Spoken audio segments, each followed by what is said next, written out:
bandeko bolingo bino moko bouti komona ndenge nini hypocrisie oyo ezalaki kosalama entre Mobutu na basoldat.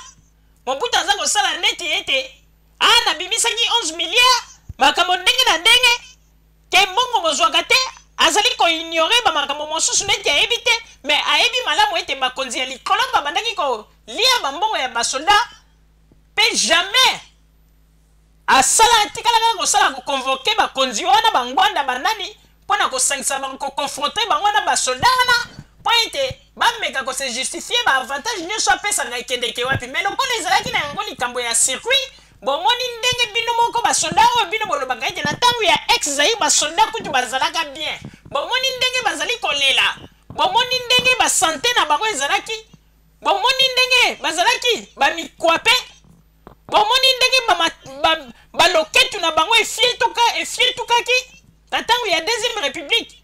Ebongo bozali kosalela biso makelele mpona koloba ete ntango ya Mobutu kutu boye, ntango ya Mobutu boye, na banzi ete baimage oyo eteyi bino. Bandeko bolingo bozala kaka bisika bozali nde na nsima bangonga tokopesa bino basango oyo tobombeli bino na oyo etali Radio Zumel 1000. Merci.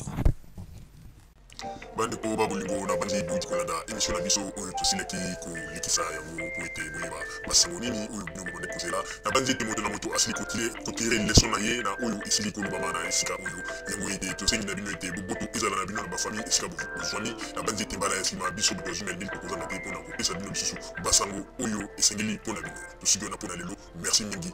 www.zumel1000.com ezali wana mpona bino na bandi ete bokozala dessus te nsima ya bangonga nde boyebi nini oyo tobomeli bino.